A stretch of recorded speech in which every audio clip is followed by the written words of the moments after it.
Hello friends, मार्गदर्शन competition classes में आपका स्वागत है। भारत के वीर सपूतों की श्रृंखला के अंतर्गत आज हम आपको शिवाजी महाराज के बारे में बताएंगे। शिवाजी महाराज न केवल महाराष्ट्र बल्कि संपूर्ण भारत के एक ऐसे शासक रहे हैं, ऐसे महान योद्धा रहे हैं जिन्होंने इतिहास को वास्तव में एक नई दिशा प्रदान की है। महाराष्ट्र के इतिहास को संपूर्ण भारत में काफ़ी निर्णायक भूमिका में पहुंचाया है। हम कह सकते हैं शिवाजी ने ऐसी नींव का निर्माण किया है जिस नींव पर भविष्य में एक मराठा महल का निर्माण होता है, जिसने संपूर्ण भारत के इतिहास को, हम कह सकते हैं काबुल से लेकर कटक तक संपूर्ण इतिहास को अत्यधिक प्रभावित किया है। तो चलिए हम आज शिवाजी महाराज के बारे में आपको बताते हैं। शिवाजी महाराज का जन्म 1630 में हुआ था और शिवाजी महाराज के जो माता पिता थे, शिवाजी महाराज के पिता शाहजी भोंसले थे और इनकी माता जीजाबाई देवगिरी के यादव राजवंश की परंपरा के अंतर्गत आती थी। तो हम देखते हैं कि शिवाजी का जन्म सिवनेर के दुर्ग में हुआ है।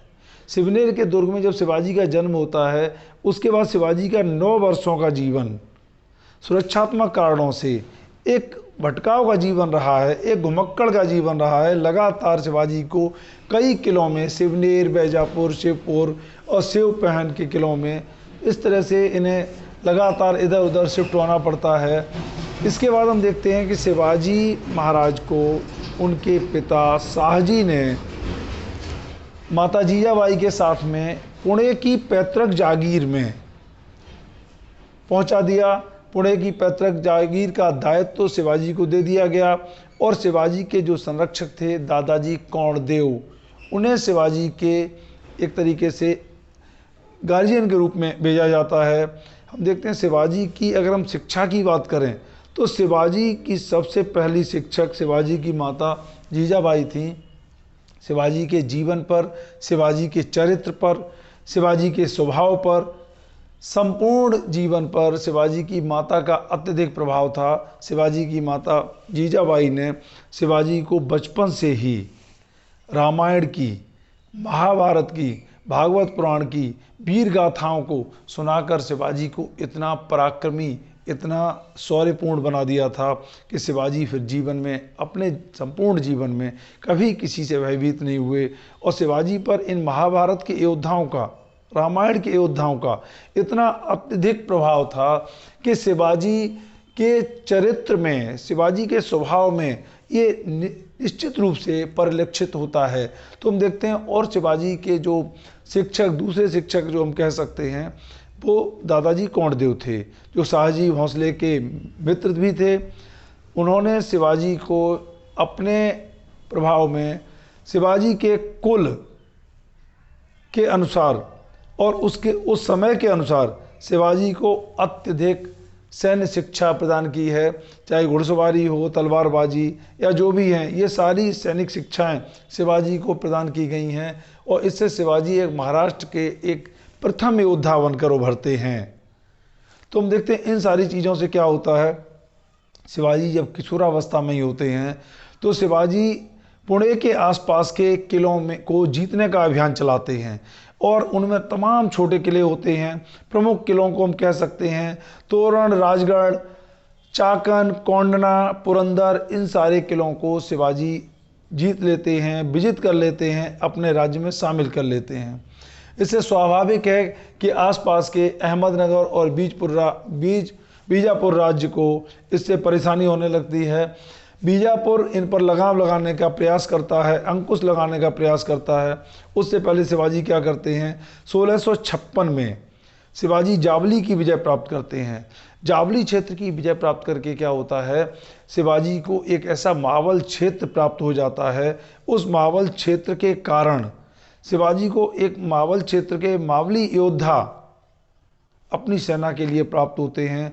ये अत्यधिक विकट और वीर योद्धा थे। इनसे शिवाजी की सैन्य शक्ति में अत्यधिक इजाफा होता है, शिवाजी की सैन्य शक्ति बढ़ जाती है। इसके बाद शिवाजी क्या करते हैं, अब बीजापुर ऐसी स्थिति में फिर शिवाजी का केंद्र, शिवाजी के आक्रमण, शिवाजी के प्रताप की आँच हम देखते हैं कि बीजापुर राज्य तक पहुंचने लगती है। ऐसी स्थिति में बीजापुर राज्य के द्वारा शिवाजी पर अंकुश लगाने की योजना बनाई जाती है। उस योजना के अंतर्गत अफजल खां को शिवाजी को पकड़ने के लिए, शिवाजी पर अंकुश लगाने के लिए भेजा जाता है। लेकिन हम देखते हैं कि प्रतापगढ़ दुर्ग के ठीक नीचे जहां वार्ता होती है वहां पर अफजल खां छल से शिवाजी के वध करने का प्रयास करता है।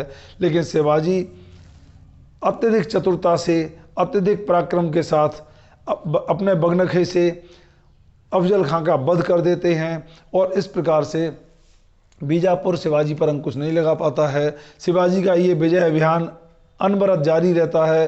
अंततः जब बीजापुर पर शिवाजी अंकुश लगा लेते हैं, उसके बाद क्या होता है, मुगलों के राज्य या मुगलों के साम्राज्य पर भी शिवाजी का खतरा महसूस होने लगता है। ऐसी स्थिति में क्या होता है, मुगल बादशाह औरंगजेब के द्वारा अपने मामा शाइस्ता खां को शिवाजी पर अंकुश लगाने के लिए भेजा जाता है।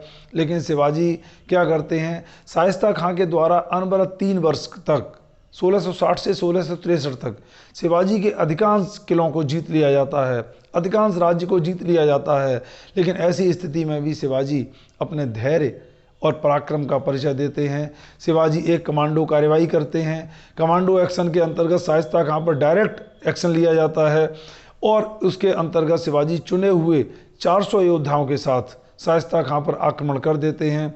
इसमें शाइस्ता खां का पुत्र मारा जाता है और शाइस्ता खां का अंगूठा कट जाता है। ऐसी स्थिति में मुगलों की प्रतिष्ठा अत्यधिक धूमिल हो जाती है। महाराष्ट्र क्षेत्र में मुगलों की प्रतिष्ठा गर्त में चली जाती है और औरंगजेब इस घटना से अत्यधिक नाराज होता है और शाइस्ता खां का ट्रांसफ़र महाराष्ट्र से सीधे बंगाल कर देता है। ऐसी स्थिति में फिर क्या होता है, शिवाजी सूरत की लूट करते हैं। अपने सैन्य अभियानों को संचालित करने के लिए शिवाजी को अत्यधिक धन की आवश्यकता होती है। ऐसी स्थिति में शिवाजी मुगलों का जो प्रमुख व्यापारिक केंद्र था, प्रमुख वैदेशिक व्यापारिक केंद्र था सूरत, उस सूरत की लूट करते हैं और अपने वहाँ से धन को प्राप्त करते हैं, अपार धन को प्राप्त करते हैं।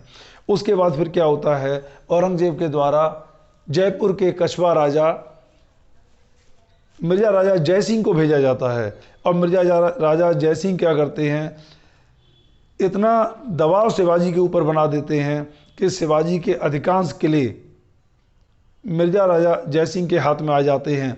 ऐसी स्थिति में फिर क्या होता है, पुरंदर की संधि होती है। पुरंदर की संधि में शिवाजी को 23 किले मुगलों को देने पड़ते हैं और 12 किले केवल शिवाजी के पास रह जाते हैं। उसके बाद शिवाजी औरंगजेब से मिलने के लिए आगरा के लिए रवाना होते हैं। आगरा में औरंगजेब छल से शिवाजी को नज़रबंद कर लेता है और नज़रबंदी से निकलने के लिए शिवाजी अत्यधिक चातुर्य का परिचय देते हैं, अत्यधिक चतुरता का परिचय देते हैं और शिवाजी अपने पुत्र के साथ फल और मिठाइयों के टोकरे में बैठकर औरंगजेब की नज़रबंदी से बाहर निकल जाते हैं। और इसके बाद शिवाजी मथुरा, अयोध्या, प्रयागराज, बुंदेलखंड होते हुए महाराष्ट्र पहुंचते हैं। महाराष्ट्र पहुंचने के बाद हम देखते हैं कि शिवाजी फिर से सूरत की दूसरी लूट करते हैं। शिवाजी सूरत की फिर से 1670 में लूट करते हैं और ऐसी स्थिति में फिर क्या होता है, शिवाजी देखते हैं कि शिवाजी महाराष्ट्र के बहुत बड़े क्षेत्र पर अधिकार कर चुके थे, लेकिन फिर भी जो स्थानीय राजा थे या भारत के अन्य राजा थे शिवाजी को राजा मानने को तैयार नहीं थे। ऐसी स्थिति में शिवाजी के लिए राज्याभिषेक आवश्यक था। शिवाजी का राज्याभिषेक बनारस के पंडित गंगा भट्ट के द्वारा अत्यधिक धूमधाम के साथ किया गया है, जिसमें शिवाजी ने अपार धन व्यय किया है। शिवाजी का जब राज्याभिषेक होता है तो शिवाजी हैंदव धर्मोद्धारक की उपाधि धारण करते हैं, छत्रपति की छत्र धारण करते हैं और छत्रपति की उपाधि धारण करते हैं। इसके अलावा ब्राह्मण और गौ रक्षा का शिवाजी वचन देते हैं। इस प्रकार से हम देखते हैं शिवाजी का जब राज्याभिषेक हो जाता है, उसके बाद शिवाजी 1674 में रायगढ़ के दुर्ग में शिवाजी का राज्याभिषेक होता है। उसके बाद शिवाजी दक्षिण विजय अभियान पर निकलते हैं और दक्षिण विजय अभियान के अंतर्गत शिवाजी कर्नाटक से लेकर तमिलनाडु तक के संपूर्ण क्षेत्र में 100 किलों पर अधिकार कर लेते हैं। 100 किलों के साथ साथ बहुत बड़े एक विशाल क्षेत्र को मराठा साम्राज्य में, मराठा राज्य में सम्मिलित कर लिया जाता है। एक प्रकार से शिवाजी का ये अंतिम महत्वपूर्ण अभियान था। उसके बाद हम देखते हैं कि शिवाजी की मृत्यु रायगढ़ के दुर्ग में 1680, 4 अप्रैल 1680 को शिवाजी की मृत्यु हो जाती है।